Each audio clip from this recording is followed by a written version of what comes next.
Mga Buhat Kapitulo 7. Ang Pangulong Pari nangutana kang Esteban. Tinuod ba kini? Og si Esteban mitubag. Mga igsuon ug mga ginikanan, pamati kamo kanako. Ang Dios nga halangdon ug gamhanan nagpakita sa atong amahan nga si Abraham samtang nagpuyo siya dito sa Mesopotamia, sa wala pa siya mapupuyo sa Haran. Ang Dios mingon kaniya, biyai ang imong panimalay ug nasod ug lakaw ngadto sa yuta nga akong ipakita kanimo. Busa mibiya siya sa yuta sa Kaldea ug mibalhin pagpuyo sa Haran. Sa pagkamatay na sa amahan ni Abraham, gipabalhin siya sa Dios nganhi niining nasura nga inyong gipuy-an karon. Ang Dios wala maghatag kang Abraham og usa ka bahin niini aron maiya bisan na lamang og igong katumban sa iyang mga tiil. Apan nagsaad ang Dios nga kini iyang ihatag kaniya ug maiya na ug sa iyang mga kaliwatan bisan og si Abraham wala pay anak niadtong panahona. Mao kini ang giingon sa Dios kaniya, ang imong mga kaliwat magpuyo sa laing nasod diin mahimo silang mga ulipon ug daog-daogon sulod sa 400 ka tuig. Apan silutan ko ang katawhan nga magaulipon kanila ug unya mamahawa sila niadtong nasura ug magsimba kanako niining dapita. O gisugo sa Dios si Abraham sa pagbuhat sa seremonyas sa pagtuli agig timaan sa iyang kasabutan. O gituli ni Abraham si Isaac sa ikawalo nga adlaw gikan sa iyang pagkatawo. Ug mao usab ang gibuhat ni Isaac ngadto kang Jacob, ug ni Jacob ngadto sa 12 ka katigulangan. Nasina kang Jose ang mga katigulangan ug ilang gibaligya siya ingon nga ulipon dito sa Ehipto. Apan ang Dios nag-uban ug nagluwas kaniya gikan sa tanang kalisdanan. Gihatagan siya sa Dios sa pagpahimuot nga mapatasan ug kaalam sa atubangan sa hari sa Ehipto. Si Jose gihimo sa hari nga gobernador sa nasod ug sa harianong panimalay. Unya, may gutom sa tibuok Ehipto ug sa Kanaan nga nakahatag sa katawhan og dakong kalisod. Ug ang atong mga katigulangan walay makaon. Busa, sa pagkadungog ni Jacob nga may trigo dito sa Ehipto, gipadala niya ang iyang mga anak, ang atong mga katigulangan, ug mao kadtoy una nilang pagduaw sa Ehipto. Sa ikaduha nilang pag-adto, nagpaila si Jose ngadto sa iyang mga igsuon ug nailhan ni Paraon ang banay ni Jose. Busa, gipahibalo ni Jose ang iyang amahan nga si Jacob ug gidapit siya ug ang iyang panimalay, silang tanan sa pag-adto sa Ehipto. Unya, miadto si Jacob sa Ehipto diin didto siya ug ang atong mga katigulangan nangamatay. Ang ilang mga lawas gidalag balik ngadto sa Siquem ug didto gilubong sila sa lubnganan nga pinalit ni Abraham gikan sa banay ni Hamor. Sa nagkaduol na ang panahon nga tumanon sa Dios ang iyang gisaad kang Abraham, midaghan og misanay pag-ayo ang atong katawhan nga didto sa Ehipto, hangtod nga may mipuli sa paghari sa Ehipto nga wala makaila kang Jose. Gilimbungan niya ang atong kaliwatan ug gipugos ang atong mga katigulangan sa pagbiya sa ilang mga masuso dito sa gawas aron mga matay. Niadtong panahona natawo si Moises, usa ka bata nga matahom sa atubangan sa Dios. Sulod sa 3 ka bulan, giatiman siya diha sa ilang balay. Ug sa dihang gibiyaan na siya dito sa gawas, gisagop o gipatuto siya sa anak nga babay ni Paraon ingon nga kaugalingong anak. Itudloan si Moises sa tanang kaalam sa mga Ehiptohanon ug nahimo siyang bantugan sa pulong ug sa buhat. Sa nag-edad na si Moises og 40 ka tuig, nakahuna-huna siya sa pagduaw sa iyang mga kadugo nga mga Israelita.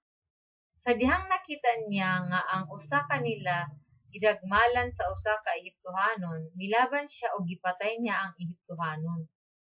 Nagdahom si Moises nga ang iyang mga kadugo makasabot nga gamiton siya sa Dios sa pagluwas kanila, apan wala sila makasabot. Pagkasunod adlaw, nakita niya ang duha ka Israelita nga nag-away, ug gisulayan niya ang paghusay kanila. Mingon siya, mga higala, magsuon kamo apan nganong nagunay man kamo. Apan ang tawo nga nagdagmal sa iyang kauban, miwakli kang Moises ug miingon, kinsay naghimo kanimo nga pangulo ug maghuhukom namo? Patyon mo ba ako sama sa imong pagpatay sa Ehiptohanon kagahapon?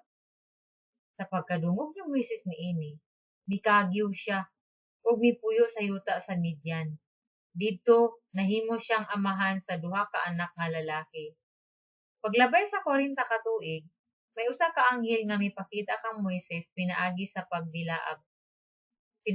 nagdilaab nga sampinit didto sa kamingawan sa bukid sa Sinai. Natingala si Moises sa iyang nakita ug miduol siya sa sampinit aron sa pagsusi niini. Apan nadungog niya ang tingog sa Ginoo nga nagingon, Ako ang Dios sa imong mga katigulangan, ang Dios ni Abraham, ni Isaac ug ni Jacob. Mikurog sa kalisang si Moises ug wala siya mangahas pagtan-aw. Ug miingon kaniya ang Ginoo, Huboa ang imong mga sandalyas kay balaan ang dapit nga imong gitindugan. Nakita ko ang mapait nga pag-antos sa akong katawhan dito sa Ehipto ug nadungog ko ang ilang mga agulo ug ania ako aron pagluwas kanila. Busa duol nga ri kay ipadala ko ikaw ngadto sa Ehipto. Mao kini ang Moises nga gisalikway sa katawhan sa Israel ug ang giingnan nila. Kinsay naghimo kanimo nga pangulo ug maghuhukom namo? Siya ang gipadala sa Dios ingon nga pangulo ug manduluwas. Binuligan sa anghel nga iyang nakita didto sa nagdilaab nga sampinit. Siya ang nangulo sa katawhan sa ilang paggawas gikan sa Ehipto ug nagbuhat siyag mga milagro ug mga katingalahan didto sa Ehipto, sa dagat nga pula ug sa kamingawan sulod sa 40 ka tuig. Siya ang Moises nga miingon sa katawhan sa Israel, ang Dios magpadala kaninyo propeta gikan sa inyong katawhan, sama nga siya nagpadala kanako.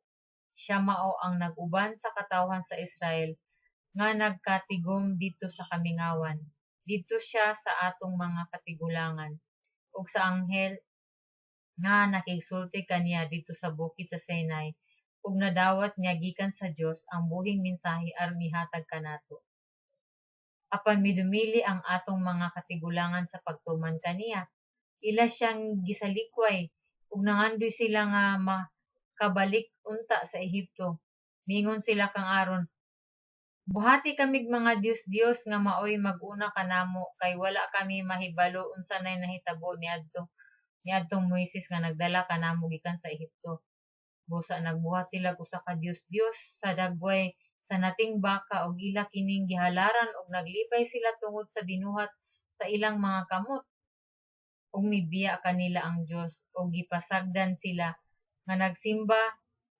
nga magsimba sa mga bituon sa kalangitan sumala sa gisulat sa basahon sa mga propeta. Katawhan sa Israel, ako ba ang inyong ihawan og gihalaran og mga mananap sulod sa 40 ka tuig dito sa kamingawan? Ang inyong gidala mao ang tulda sa Dios nga si Molok ug ang larawan sa bituon sa inyong Dios nga si Ripan. Sila mga Dios nga inyong gibuhat aron simbahon. Busa ingon nga mga bihag, ipadala ko kamo saylo sa Babylonia. Dito sa kamingawan ang atong mga katigulangan adunay usa ka tulda diin ang katawhan makigtagbo sa Dios. Gibuhat kini ni Moises sumala sa sumbanan nga gipakita kaniya sa Dios. Unya, gikan sa ilang katigulangan, nadawat kini sa atong katigulangan ug gidala nila kini sa ilang pagkuyog kang Josue sa pag-ilog nila sa kayutaan sa mga tawo nga gihinganlan sa Dios. gihinganlan sa Dios sa atubangan nila, ug nagpabilin ang tulda hangtod sa panahon ni David.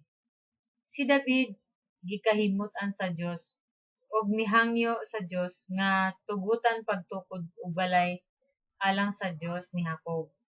Apan si Solomon mao ang nakapatukod niini. Apan ang labing halangdon nga Dios wala magpuyo sa mga balay nga gitukod sa mga tawo, kay sumala sa gisulti sa propeta, ang langit mao ang akong trono, nag-ingon ang Ginoo, ug ang yuta mao ang akong kumbanan. Unsa bang matanga sa balay ang imong tukuron alang kanako? Hain ba ang dapit nga akong puloy-anan? Hain ba ang dapit nga akong pahulayan?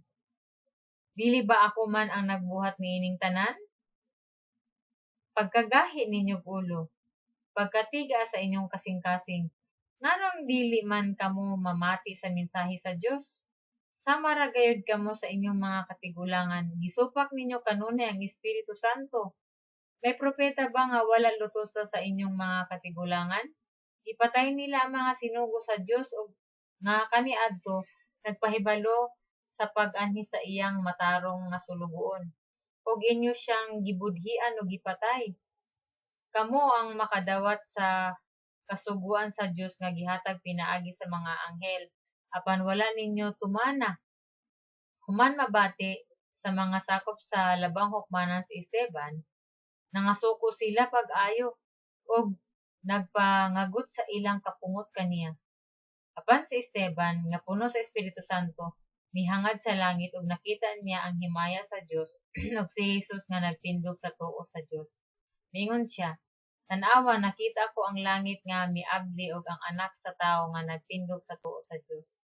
Apan naninggit sila ug nanampong sa ilang mga dalunggan ug nagdugan silang tanan paghasmag kaniya. Unya giguyod nila siya ngadto sa gawa sa syudad ug gibato ug gibutang sa mga saksi ang ilang mga kupo sa tiilan ug usa ka batan-on nga ginganlag Saulo. Ug samtang gibato nila si Esteban, nagampo siya, "Ginoong Hesus, dawata ang akong espiritu." Unya miluhod siya ug mituaw. "Ginoo, ayaw sila pakasad-a sa ilang gibuhat." Tapos niya isulti kini, namatay siya. Mga Buhat Kapitulo 7.